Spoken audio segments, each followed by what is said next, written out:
Midway Atoll, 1944. A relief crew sailor stands on the pier as an American fleet submarine ties up after 60 days on war patrol. The forward hatch swings open. He takes one step toward it and stops like he walked into a wall. The smell coming out of that hatch has texture. Diesel fuel, sweat, cigarette smoke, mildew, and 80 men who have not had a real bath in 2 months. Out of the hatch climbs something with a beard like a shipwreck survivor, skin shining with oil, grinning through the filth. This is what victory in the Pacific actually smelled like. Today's file is about why the most advanced submarines on Earth, boats with radar, refrigerators, ice cream machines, and air conditioning, sent their crews to war without soap and water. We're going inside the watermath that made a shower an act of sabotage, the shower stalls that became pantries, the beards the Navy quietly surrendered to, the toilet that required a checklist, and the German submarine that was lost in the final weeks of the war to its own commode. None of this was carelessness. Every gallon and every square foot on a submarine had a more important job than keeping a sailor clean. Before we open the valves, if these files are your kind of history, hit like, subscribe, and drop a comment telling us where in the world you're watching from. It helps the channel more than you know. Start with the water, because on a submarine, water is the whole story. A Gato-class fleet boat carried around 80 men on patrols that routinely ran 6 to 10 weeks. Every drop of fresh water aboard came from the boat's own distilling plant, small evaporators that boiled seawater into fresh, slowly, a batch at a time, burning precious electricity to do it. And that fresh water had a strict chain of command. First in line, the batteries. A submarine's 2 massive battery banks were its life. Submerged, the batteries were propulsion, lights, air circulation, everything, and lead-acid cells are thirsty. They demand regular topping off with distilled water, and only distilled water, because impurities scale the plates and kill capacity. A submarine with weak batteries is a submarine that cannot stay down, and a submarine that cannot stay down is a target. Second in line, drinking water for the crew. Third, cooking and enough washing to keep the cook's hands and the coffee pot decent. Fourth, a distant, theoretical fourth, bathing. Do the arithmetic from the sailor's side. The stills produced only so many gallons a day. The batteries took their cut off the top, and what trickled down to 80 men worked out to something like a gallon a day per man for everything, drinking, brushing teeth, the occasional wipe down. A real shower burns through more water in 10 minutes than a submariner's entire daily allowance. Taking one didn't make you clean. It made you the man who stole charge from the batteries that kept everyone alive. So the showers became closets. Fleet boats were designed with small shower stalls, and crews looked at that rare, precious cubic footage and made a ruthless decision. Veterans of the boats describe stuffing the stalls with sacks of potatoes, crates of canned goods, spare parts, anything that needed a home on a boat, leaving for 2 months with every corner already packed. The one compartment built for getting clean spent most of the war as a pantry. The shower was a pantry. Read that again. To be fair, the Navy did try to square the circle. It issued saltwater soap, a special formulation designed to lather in seawater, so a man could, in theory, scrub down with the one liquid the Pacific offered in unlimited supply. In practice, veterans remembered it the way they remembered powdered eggs, technically functional, spiritually insulting. It lathered grudgingly, rinsed worse, and left skin feeling like it had been waxed. Some crews got luckier with the sky.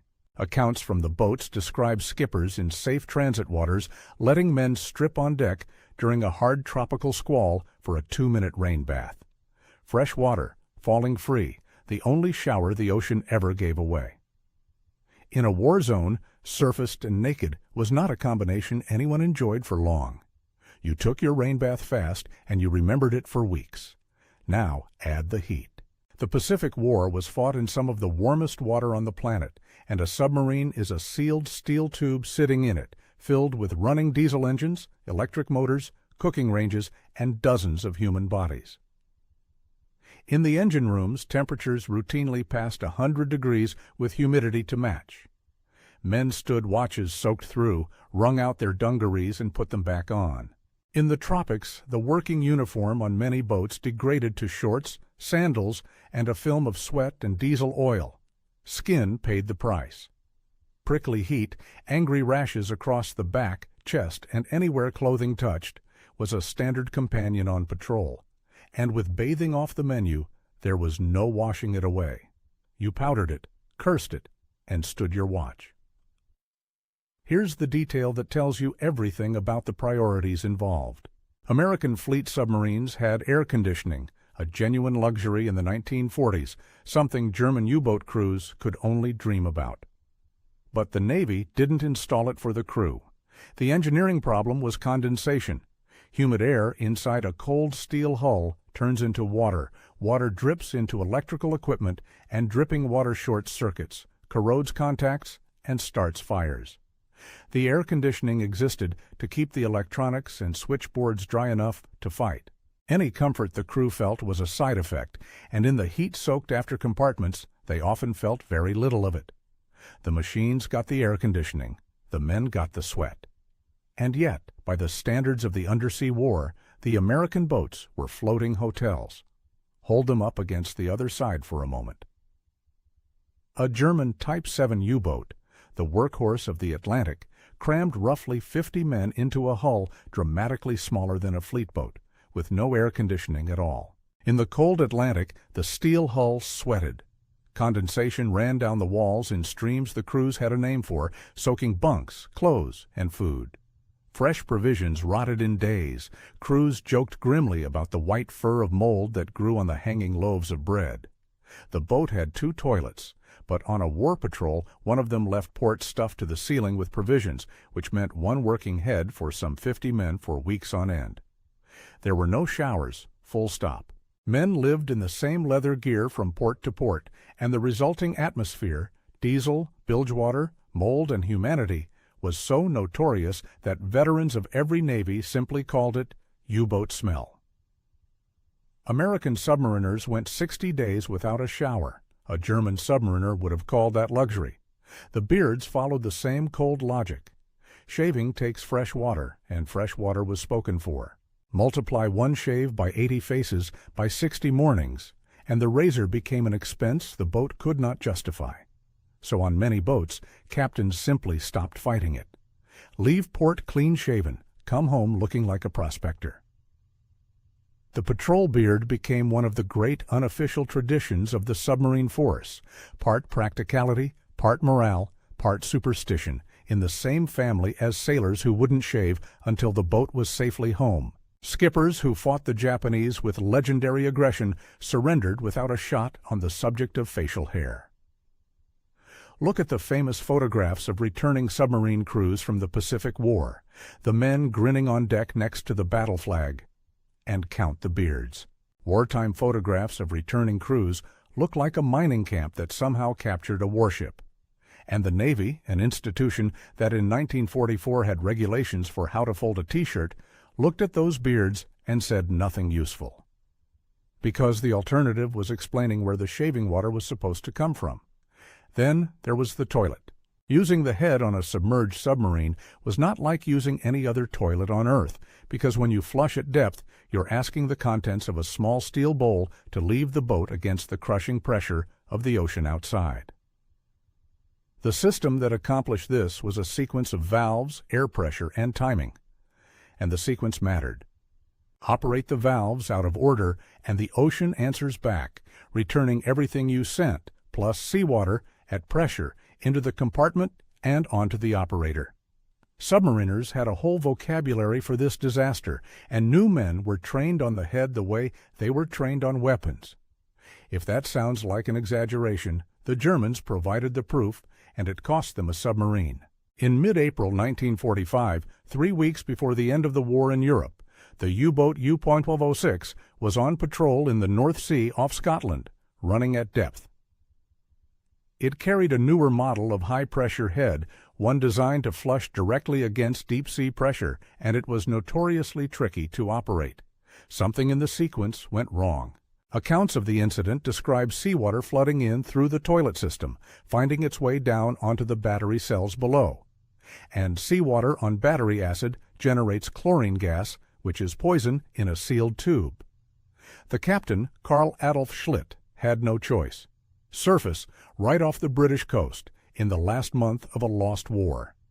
Aircraft found the crippled boat, and U-206 was scuttled. The records list men lost in the escape. A submarine built to survive depth charges did not survive its own toilet.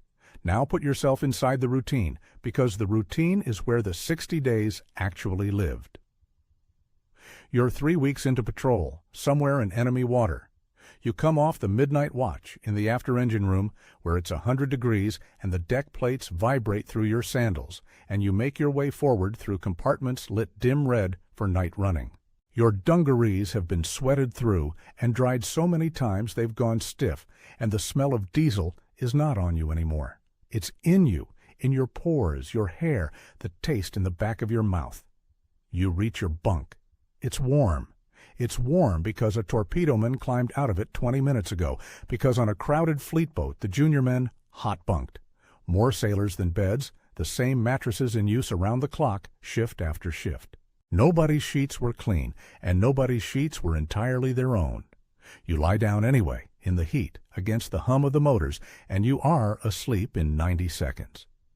90 seconds is what 60 days of 4 on, 8 off does to a man, and that's a good night. A night on the surface, diesels charging the batteries, fresh sea air pouring down the conning tower hatch. The bad days are the submerged ones. When the boat spends a long day underwater, hiding from aircraft or stalking a convoy. 80 men are breathing the same trapped air hour after hour, and the air keeps score. By late afternoon, it's gone thick and stale, heavy with carbon dioxide, cigarette smoke, and cooking grease. Every man aboard is moving slower and nursing the same dull headache. Submariners knew a trick for measuring it. Late in a long dive, a match wouldn't strike properly. The air itself was too spent to feed a flame. Into that atmosphere add the smell of 80 unwashed bodies. Then seal the tube. And here's the strange part, the part every veteran of the boats mentions. Within days, nobody smelled anything. The human nose surrenders fast. 80 men marinating in the same air became one shared smell, and the shared smell became invisible. The crew wasn't suffering in the stench, because for them the stench had stopped existing. It only existed for outsiders, for the tender sailors at the pier, for the relief crews who opened the hatch, for anyone who made the mistake of coming aboard fresh. The boat's atmosphere was a sealed ecosystem, and you were either part of it or you were staggered by it. There was no in-between, which makes the other half of submarine life almost absurd. Because these same filthy, bearded men were by a wide margin the best-fed sailors in the United States Navy. The submarine force ran on volunteers doing the war's most dangerous sailing, and the Navy repaid them at the table. The best provisions the service could load, steaks, real coffee, fresh-baked bread from the boat's own tiny galley, and on many boats, ice cream. Some crews rigged their own ice cream machines and guarded them like torpedoes. 60 days without a bath, dinner like a steakhouse. Everything on a submarine was a priority decision, and the Navy had decided a submariner's morale lived in his stomach, not his shower. Best fed, worst washed. That was the deal, and every man aboard had volunteered for it. The medical side of that deal was thinner than most people realize. A fleet boat carried no doctor. 80 men, 2 months, enemy waters, and the entire medical department was one enlisted pharmacist's mate with a footlocker of supplies. The arrangement mostly handled rashes, burns, and crushed fingers until the day in September 1942 when it famously handled more, aboard USS Seadragon submerged in enemy water. Pharmacist's mate, Wheeler B. Lipes performed an emergency appendectomy on a 19-year-old shipmate with instruments improvised from the galley, bent spoons among them, and the patient lived. That is its own file for another day. But it tells you the world these men lived in, a place so sealed off that even surgery had to be improvised from what was already aboard. And then, at the end of it, the payoff that made the whole filthy arithmetic worth it. When a Pacific boat came off patrol, the submarine force took recuperation seriously, and nowhere more famously than at Pearl Harbor, where the Navy had taken over the Royal Hawaiian Hotel, the Pink Palace of the Pacific, the most glamorous resort in the islands, a place that before the war hosted movie stars, and turned it into a rest home for submarine crews between patrols. Picture the scene. Men who had spent 2 months hot bunking in diesel fumes, handed keys to oceanfront rooms with clean sheets and unlimited fresh water. Veterans remembered those first showers the way other men remember homecomings, standing under the water long past clean, washing off a patrol 1 week at a time. Then 2 weeks of beach and beer, a fresh boat, a fresh shave, and back out to do it again. So, 60 days without a bath. Not because the Navy didn't care, and not because submariners were a special breed of slob, because a submarine is a machine that runs on ruthless priorities, and clean sailors never made the list. The fresh water belonged to the batteries. The shower stall belonged to the potatoes. The air conditioning belonged to the switchboards. The razor belonged to the pier. Every one of those decisions was correct, and the men who lived inside them understood that better than anyone, which is why they climbed out of that hatch at Midway, stinking, bearded, and grinning. The smell washed off in a week at the Royal Hawaiian. The patrol pin didn't.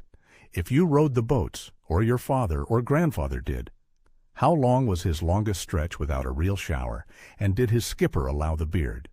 Was the shower stall on his boat full of potatoes too? Put it in the comments. That's exactly the kind of detail that belongs in the record, and the best story in these comments becomes a future file. If this one was worth your time, leave a like. It genuinely pushes this story in front of more people, and share it with someone who thinks their commute is rough, because this history is too strange and too human to stay buried. And subscribe to the Footlocker Files for more of what they didn't put in the textbooks. To the men who rowed the boats, who gave their shower water to the batteries and their 60 days to the rest of us, this one was for you.